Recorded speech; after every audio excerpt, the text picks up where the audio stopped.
Welcome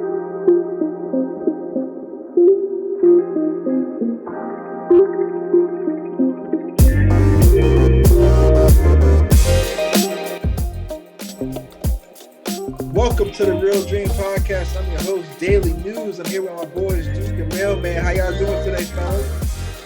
What up? What's up, everybody? I'm good. How y'all fellas doing? We doing good, man. I'm doing good. How was everybody's Valentine's Day? I know we all got the ladies and everything like that. Everybody go good? Nobody in the doghouse? Nah, mine was real good. Hell no, mine went so smooth. It was unbelievable, man. Good deal, good deal. And nice. And to my lady, happy anniversary. Y'all don't know. This is the 1 year anniversary of her breaking up with me and us getting back together. So appreciation, all love. But let's get into it. She's gonna be pissed off when she hears this. Anyway. Hold up. Wait a minute. Wait. First of all, you're not gonna speed past that like you didn't just say what you just said. Yeah, you ain't gonna just fucking fly by that shit like that shit didn't happen. Hold the fuck up. This the day after Valentine's Day, and this is y'all anniversary of breaking up. Yeah. You broke up the day after Valentine's Day? Yeah. I do remember that. Yeah, but we good now. We talked. Hey, you should have picked better presents, motherfucker. You should have rubbed her feet or something. I know. I should have did something. In all fairness, I take full responsibility on that one. I be messing with her and fucking with her about it, but man, I feel like we both weren't in the right mindset, and I wasn't in nearly the right mindset. But you know what? It's going good and smooth. So I hope everybody else. I don't know if that's good, if that's a good thing or a bad thing to get broke up with the day after Valentine's Day. Like, because one part of me is like, oh, at least she waited till after, you know what I'm saying, Valentine's Day. But then it's almost like, oh, what the fuck you do on the day of Valentine's Day? Oh, shit. No. I worked. We worked. Psych arrow. He was like, psych. Gotcha, bitch. Like, oh, that's a good thing or a bad thing. That motherfucker shot with the arrow was like, psych. Turn that back around.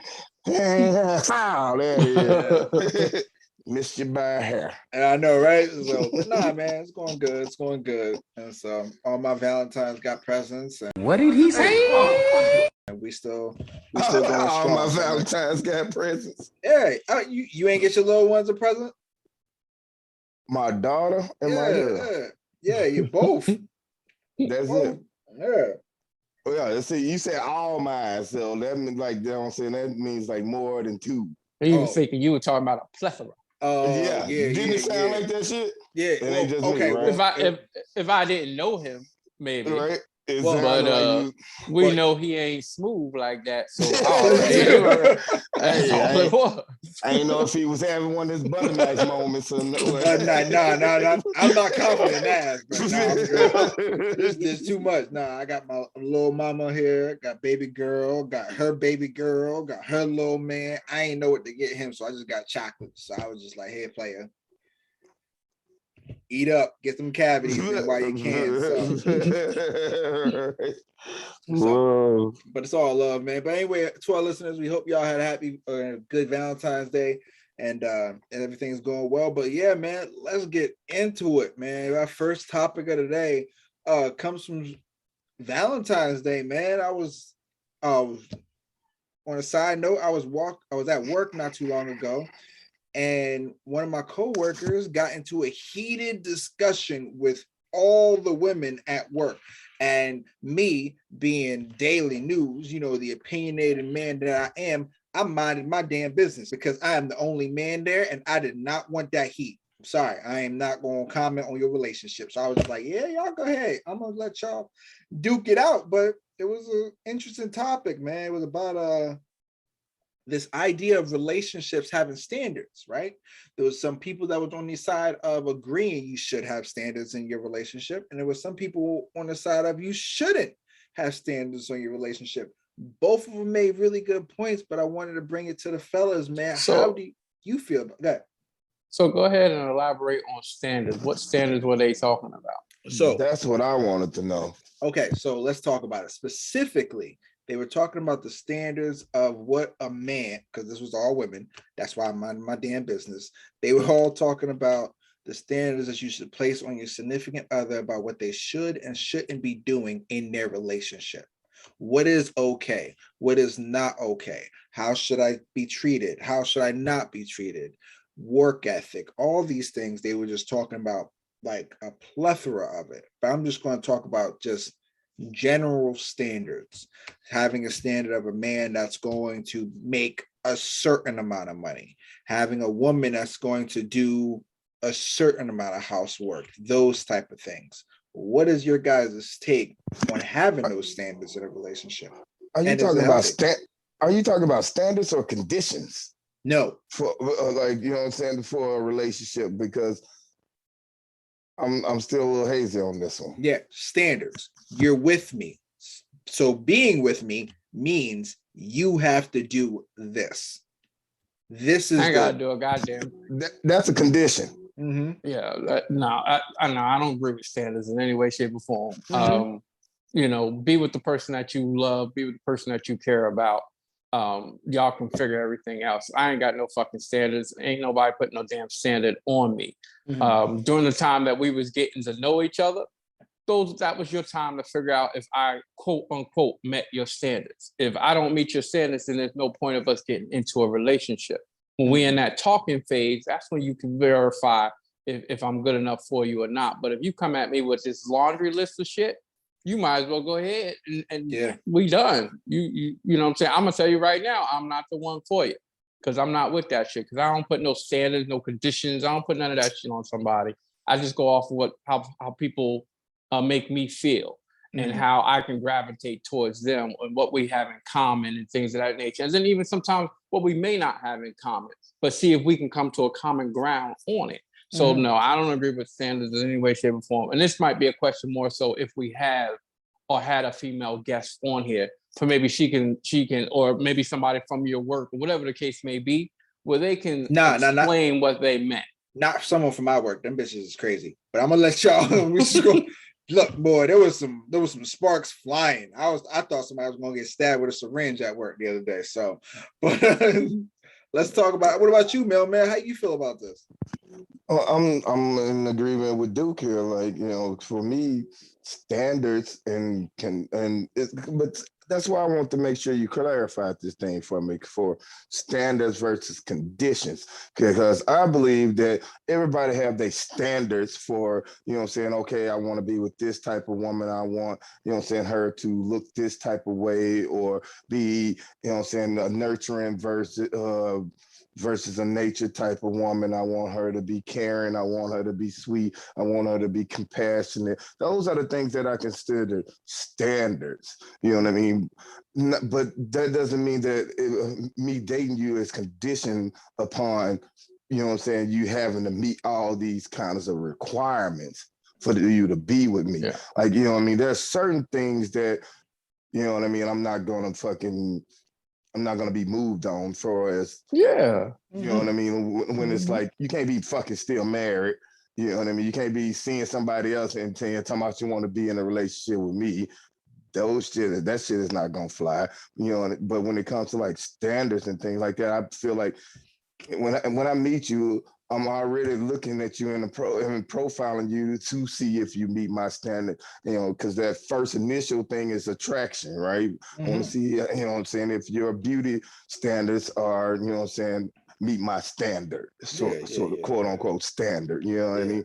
But I don't really see I don't do the conditions part, like, you know, unless it's something that's actual condition of, like, you know what I mean, that it's actually going to affect me and you being together. You know what I mean? In the sense, y'all understand what I'm saying? No, I feel you. I feel what I mean by that, but because I don't do that. You need to make a certain amount of money. You need to be driving a certain amount of car. You need to be wearing a certain type of heels, or, you know what I'm saying, bitch, you better be in some red bottoms. Now, I don't get involved in all that kind of old shit. Like, use a red marker and call it good. I just want a good woman, you know what I mean? That's going to respect me first, you know, respect my child, you know what I'm saying, and respect our relationship. Yeah, I mean, the standard is don't be a shitty motherfucking person. That's my standard. Right. There it is. That's my. I can care less about everything else. So just don't be a shitty motherfucking person. That's my standard.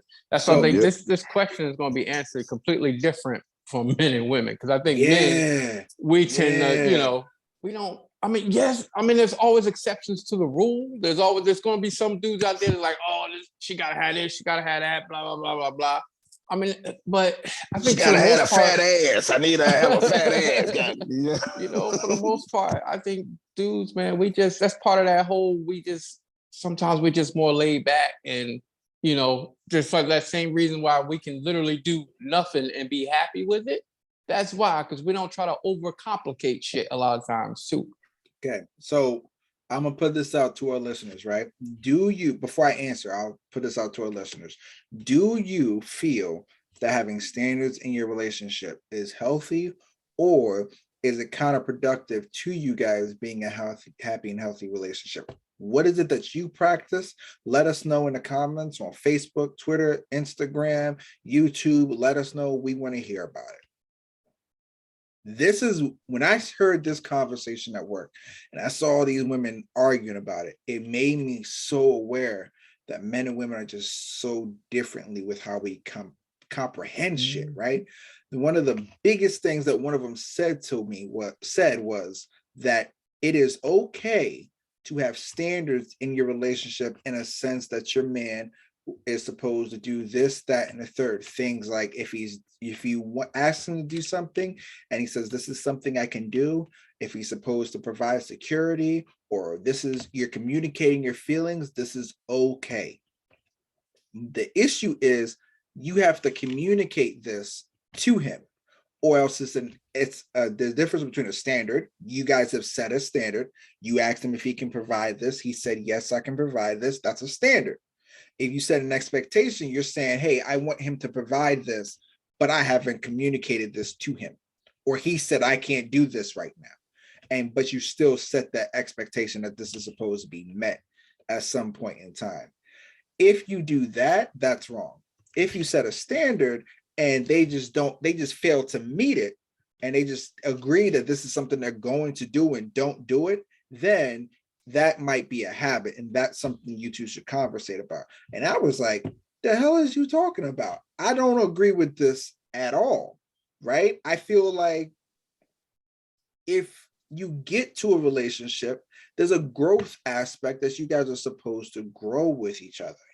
And I feel like the woman that was talking and telling this aspect of it had been, married, been in a relationship for like 15 plus years. And she's talking to a girl that's 6 months into this relationship. But it was just so interesting how there is this expectation that women genuinely put on men, and most men don't have that expectation. None. I just didn't see. I don't expect my lady to clean. I don't expect my lady to buy me gifts or rub my feet or do anything like that. I don't even like my damn feet, so I don't know why the fuck she would be rubbing them damn things. So it didn't make sense to me, if that makes sense. But I do get why women think. Oh shit, it don't make sense to me right now. So and me either, goddamn. I'm like, I think the problem comes with this term that we're using as far as calling things a standard. When it sounds like what you're talking about are conditions. Us being together is conditioned upon whether or not you do this, you do that, or you're gonna be this, you're gonna be that, you're gonna be that. Like that's what it's sounding like. That's a condition. No. And so this is why I say no, right? You're absolutely right. It does sound like a condition, but that's not what I'm talking about, right? A condition like if you're gonna be with me, you gotta have this amount of money, this, that, and the third. No, women are with their men, and men are with their women in a relationship. You have said, I'm going to do the dishes every night, or I'm going to help out with the kids. Then now you guys agreed on it. That's a standard. That's what I'm saying. And it's not like, oh no, that's an expectation. No. I'm not expecting. Yes, it is. It's because y'all agreed upon it. Y'all said that this is what we're gonna do. This is what we're gonna do. This is what I need from you. That's an expectation. Yeah, I'm expecting you to do what you said you were going to do. Yeah, so I think you're looking at it a little bit differently. So I look at an expectation as like, no, I expect my man, whoever's going to be with me, to be able to help me out with the kids. The standard is, hey, can you help me out with the kids when you get off of work? Yes, babe, I can help you out with the kids. Now it's a standard. You set the line where you cannot. That's the ground. You can exceed. A request. Not when, it's a request, but if you agree to it, it is now a standard. That's how they were explaining it. And that's why I asked this question that way. You see what I mean? I just think that sounded like a whole bunch of overthinking to me. It does. Yeah. No. That's what it sounded like. And the one guy that was listening to this conversation, and we're just sitting back and we're just thinking about this. He leans over to me. He said, no relationship should be this complicated. Exactly. Men, we want easy, we want smooth, we know there's going to be hard times or rocky times and stuff like that. But for the most part, we're looking for something that flows together, something that's simple, something that, you don't have to work too hard at it, so to speak. We're not trying to recreate the wheel. We're not looking for shit like that. No, not at all. Not at all. I like the idea that like some people are trying to create a perfect relationship, right? Or a great relationship. And I like the idea that I want to grow into a perfect relationship. Growth takes time. It takes ease. You don't just take and throw water on a plant and say turn into a tree. No, it takes time. It takes consistency, and it is a smooth process. There's going to be summers, there's going to be winters, but we're going to get through it. And when we do, we're going to be taller, stronger, and more rooted. That's the idea that I like when it comes to relationships. Yeah, but if you ain't get enough water and enough sunlight, that tree can also die. Yeah, absolutely. I'm not saying neglect it. I'm not saying overflow it with water either. I'm just saying it's just a consistent amount, man. Just don't rush this shit, man. Take your time. We not dying tomorrow, per se. You know what I mean? To get the perfect relationship, if there is any such thing. So, yeah, you just got to find, like you both said, to use that same analogy, you just got to find the right amount, because if you overwater it, it's going to die too. Mm-hmm. So you overwater it, it's going to die. If you underwater it, it's going to die. So you got to find that perfect amount, period. The perfect relationship is a relationship that works perfectly for two individuals. Exactly. Mm-hmm. You can't be going off of what other people's relationship is, because they two completely different people than what you and yours are. Yeah, man. It was just interesting. I was just watching the sparks fly, and I was just like a kid at the movie theater eating popcorn. I was like, damn, they real mad about this. So, all right, man. We're gonna take a quick commercial break. We'll be right back.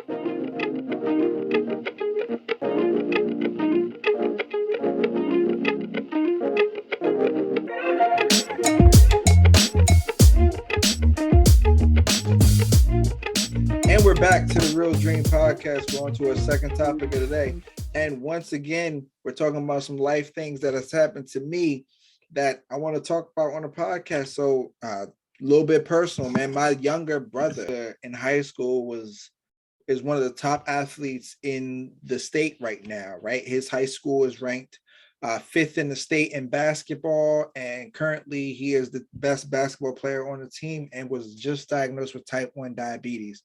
And we had a conversation about this just the other day. I'm talking to him about the life changes and what's going on? Why aren't you making all these changes that you have to make towards your diet, because of the fact that, this is serious. You know what I mean? You've missed 3 games, not because of injury, but because you had to be in a hospital bed because of your diabetes. I'm like, what's going on? And it broke my heart, because my man just started breaking down about all these fears he had about his life changing and what to do, and what if he makes a mistake.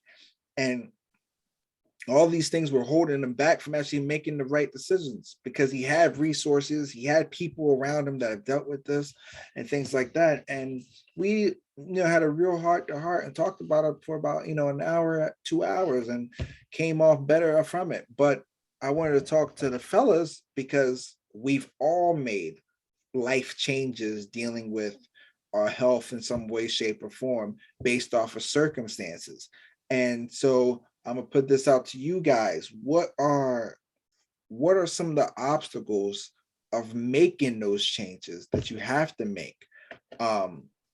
That in the end you need to, right? In order to better your health, whether it be physically or mentally. What about you, News? So my biggest thing was circumstances, right? Not necessarily physical health, right? I'm not really in I don't really have a real issue with my physical health per se. But when it came to me having my wife and having everything that went with that in her life, my mental health took a serious hit. Like, I went to a very, very dark place, and I really didn't know at that time how to get out of it, right? I just was stuck. One of the things I consider one of the biggest blessings that I have ever done, and one of the greatest things I've ever done, was when my wife first got diagnosed. We first had the conversations of the outcomes and the prognosis and everything like that. I actually went to you guys and I had this conversation. I was like, listen, there may come a time where I'm going to be in a dark place and all I'm going to do is shut down. And if I ever get to a point like that where you're like, I ain't talked to him for a minute, what's going on? I want you to just grab me by the throat and pull me out of there. Take me out. Just do something that doesn't leave me in that place. And I thank God every chance I get that you guys were in my life to do that, because there's without getting too emotional, there would have been no way that I would have got out of that place.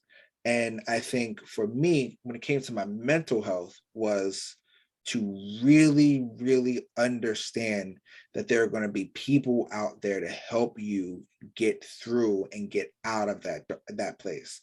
And I had to put all my faith and trust in the fact that you guys were going to be there, even when there was a time where I didn't want anybody there.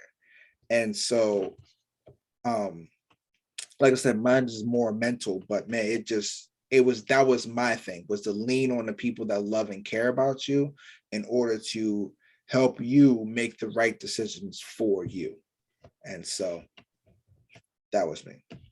I don't mean to get everybody emotional. Motherfucker, I was almost tearing up here. We on video now. I want everybody to be like, oh, Daily News is a bitch. People were supposed to cry. I think it's sweet that he's crying like a little bit. Megan. No, I'm just saying that was the real shit. So what about y'all? I can go next. Yeah. For me, I'm not really the right person to ask this question to, because for me, it was a switch. Like, for those who don't know, I'm a type 2 diabetic. So for me, I'm a realist about shit. So when the doctor was talking to me about shit and telling me that if you don't get this together, you're going to have an early grade. Mm-hmm. That's all I needed to hear. I'm like, okay, so it's either take care of myself or I die way earlier than I'm meant to die. So it was easy for me. Now, was every step easy, especially because I'm from the East Coast and I love sandwiches and I love pasta and I love everything that got carbs in it. Yeah. So I had to adjust. Yes, it was an adjustment.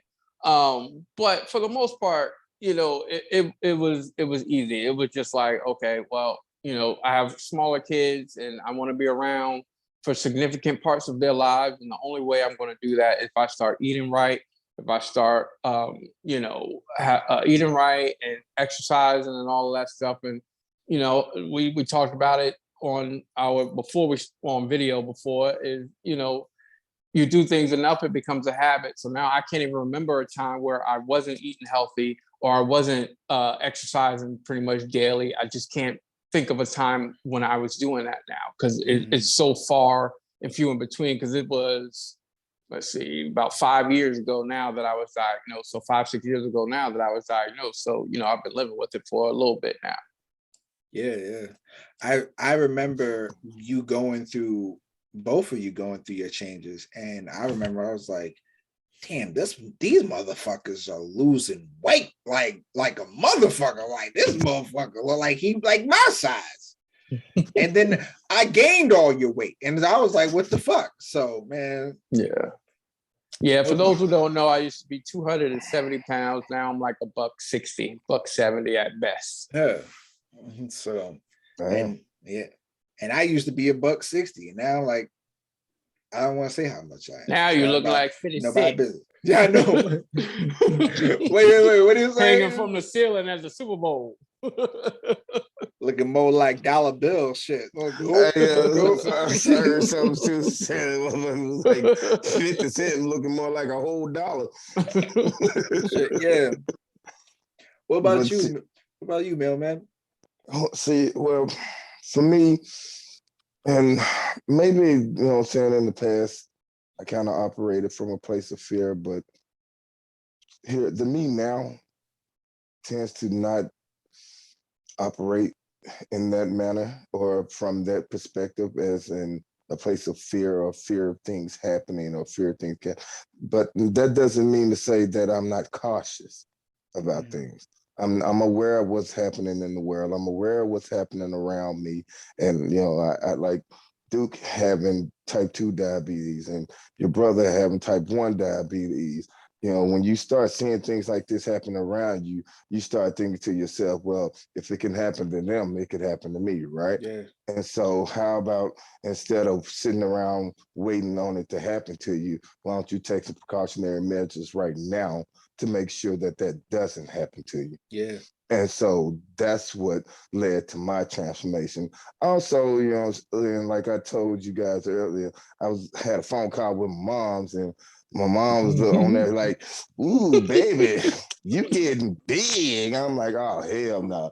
I gotta do something about this shit. You know what I'm saying? So for me, it wasn't a fear. It was just, I didn't want to fucking be big. Goddamn it. I just didn't want to be fat and out of shape and fucking 250 pounds like I was, you know, but I'm that's 218 now. You know? And that's huge because, like, I don't know about y'all or our listeners, but when my mama sees me, she never comments, oh, you big. It's always, boy, have you been eating? Like, you know what I mean? So when mama say you've been big, you look big. And it's like, damn, mama, you ain't got to be like, oh, like that. Shit, that's what I said when she said that shit. Like, damn, mom, you ain't got to be out like that. I love you damn near, you just call me fat, man. That's fucked up. I'm like, oh, I really need to fucking do something about this shit, you know? And then it just went from that to like, well, you know, so if I'm gonna exercise, then I need to start watching what I eat, because I can't keep eating the same if, you know what I mean, I'm gonna be exercising as well. So I just have to change what I eat and keep exercising, and then start working on not just my physical health, but my mental health. And so I stumbled upon spirituality, and it's been a blessing to me as well. And getting my mental health together and staying focused with that. And like, that's my passion. Yeah. I feel like, man, we've been through shit, and, you know, not to get into details with it, but it's always interesting to hear these personal journeys that we've all went through differently, right? That are specific to ourselves, that our listeners can hear, that really have kind of helped create us into the men that we are today, right? The dynamics of the importance of family, the importance of our health, the importance of a future in reality, because of the fact that there is no future promised to any of us. And so we've all taken steps and measures to try to promote that future from coming into fruition. We're born to fucking die. It's gonna fucking happen. You know what I'm saying? Yeah. But I ain't gonna help it along this journey by doing some bullshit. Yeah, right. Yeah. By doing some bullshit. Yeah. I still want to live a long, you know, and fruitful life, but goddamn it, I'm not gonna dwell in fear either, though. I can't live my life in fear of what may happen, you know, or what could possibly happen. The only thing I'm focused on is the here and the now, and what's actually happening. No, I hear you. Oh, I get it, man. I think it's beautiful. Thank you guys. I know those are personal conversations, so I appreciate you guys telling us and telling our listeners. So I thank you for that. Shit, that was real deep, man. Yeah, shit, motherfucker almost had me. I almost had myself crying like a little bitch. Sorry about that, y'all. All right, we're gonna take a quick break. We'll be right back.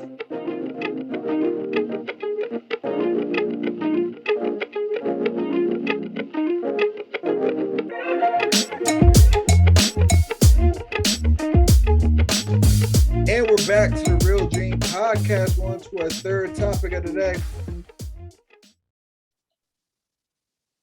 On the next episode of Ratchet News. Let's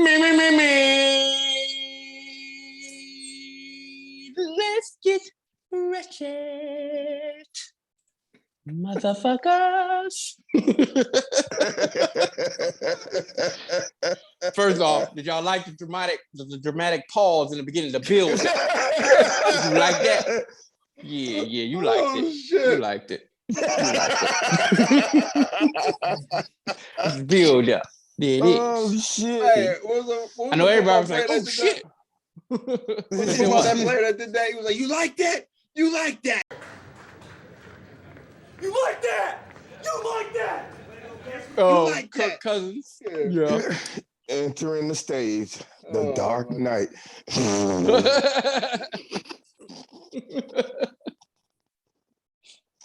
So what you got? What you got for All us? right, man. We for our Ratchet News of the day, man, we are talking about Miss Brittney Renner.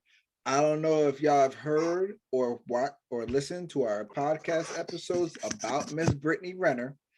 Check it out. Is that her real name, first off? Yeah, Brittney Renner, R-E-N-N. That sound a lot like Bruce Jenner. They related? I thought the same fucking thing when I heard that fucking name, man. I was like, what the fuck? Okay. I thought for sure it was some Kardashian or something, you know what I mean, we was talking about, but Brittney Renner has came out, I don't know if y'all know, with her own book. Book about what?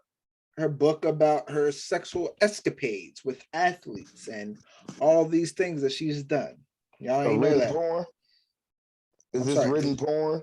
Did you call? No, I ain't reading the shit. What they call them novels? That's like, you know what I'm saying, like sleazy sex novels or something. Oh, I don't even know. I don't know. I can't remember. I don't know, but in this book, Brittney Jenner is going over like detailed sexual exploits with people like PJ Tucker, Cam Newton, or not Cam Newton, but PJ Tucker, fucking what's his name? Colin Kaepernick, Drake, Odell Beckham Jr., Trey Songz, Chris Brown. She is the modern day Superhead. Y'all, if you too old to know who Superhead is, look up. Google it. Yeah, Superhead was a video vixen, for those of you who don't know, who got famous in music industry for pleasuring other men on their music videos, and then wrote a book about Joe Budden, fucking Usher Lil Wayne, Usher, Missy Elliott. This bitch was with everybody. Everybody. Yeah. Oh yeah. Yeah, mailman looking at me like, did you say Missy Elliott? Yes, I said Missy Elliott. She in the book too. So did she like rub or did she just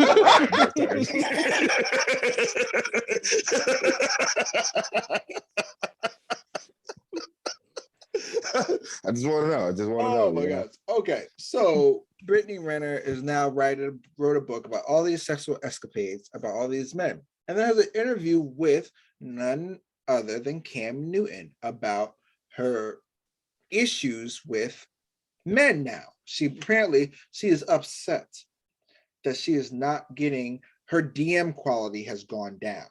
The amount of men sliding into her DMs has dropped significantly. Her dating life is now hurt and injured now by what she calls is men that are afraid to date her. And now I want to lead it out to you guys. Now, in fairness, sorry, I couldn't hold that shit in no more. Yeah. See what?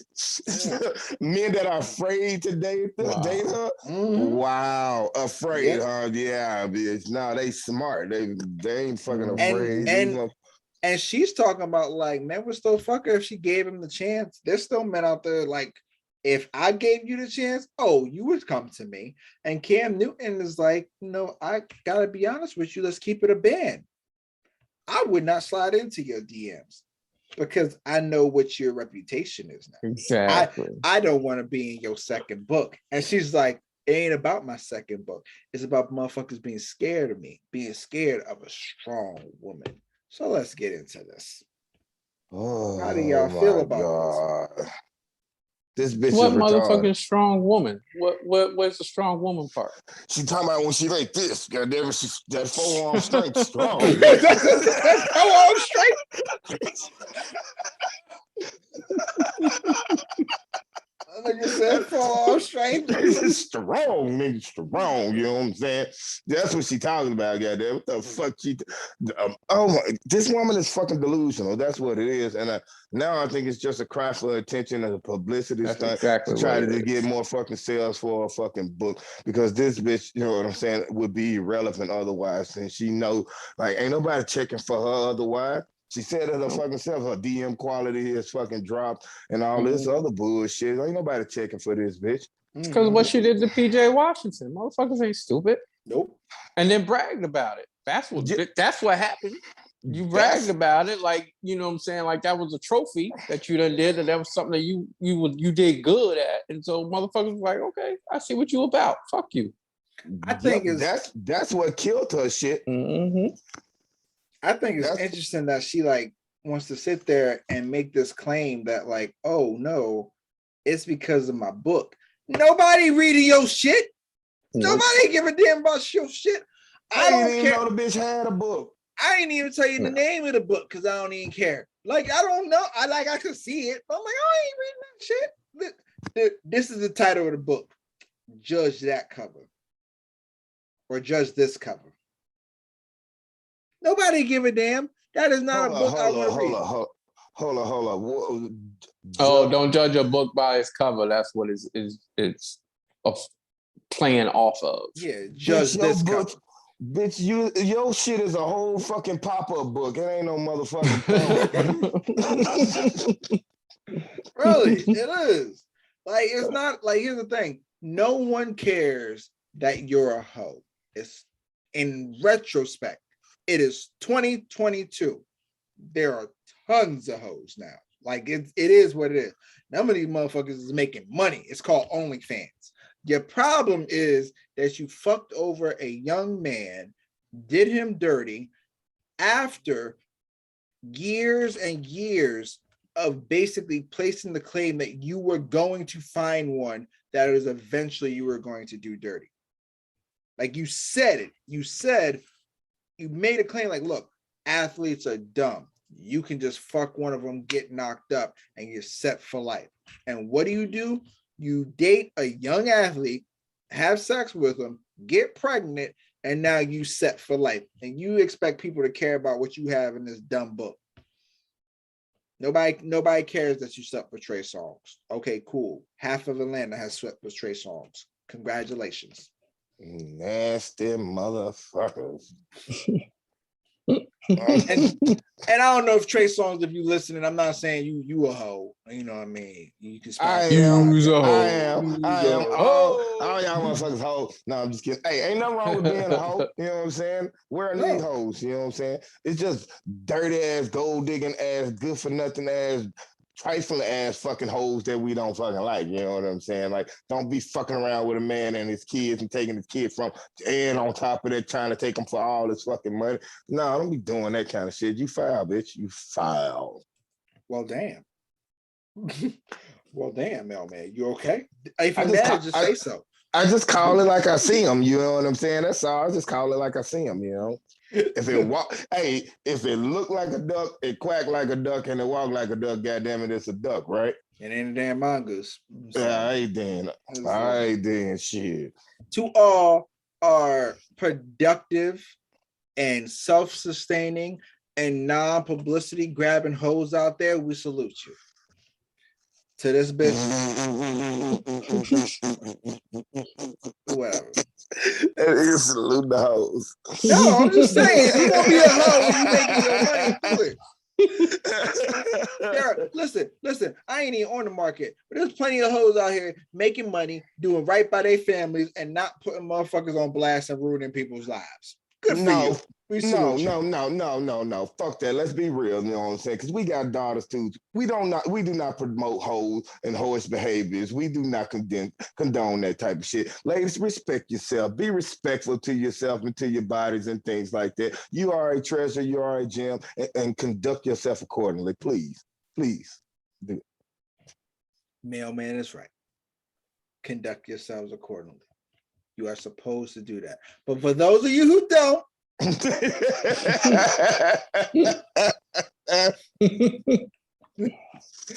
no judgment. Hey, own your wholeness. You a hoe, you's a hoe. Fuck it. For sure. Male or female. Y'all not hoes. You just got friendly pussy. That's all.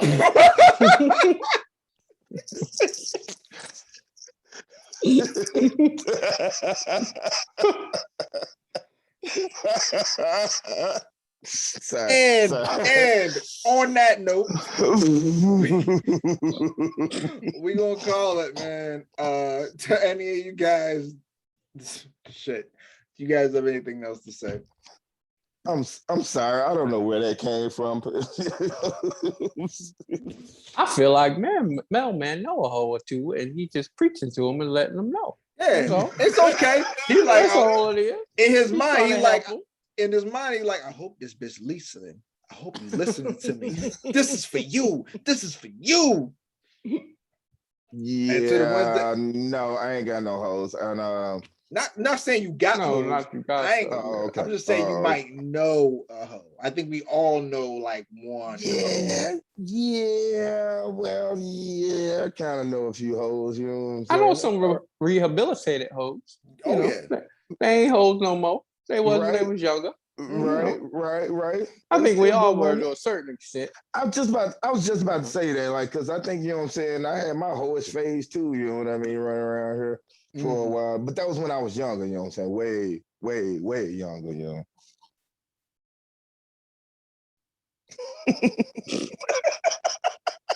I just wanted it to be quiet for a minute so that way it could stay on your picture.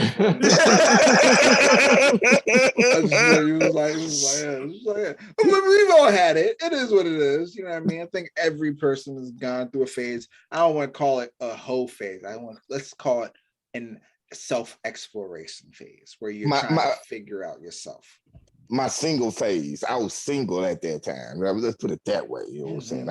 I was single and ready to mingle. To Brittney Renner, I hope you find your marbles and realize that your first book probably was a failure, and this second one probably not going to do well because nobody give a damn. Hopefully, you get your life together and give PJ Washington back his kid and let him see him. Anything you guys got to say? I'm gonna leave y'all with this. Do your best not to live your life from a place of fear. Always strive and know that there's a brighter tomorrow and a better day ahead of you if you keep persevering and moving forward. That was deep. That was nice. I like that. What about you, Duke? I ain't got shit.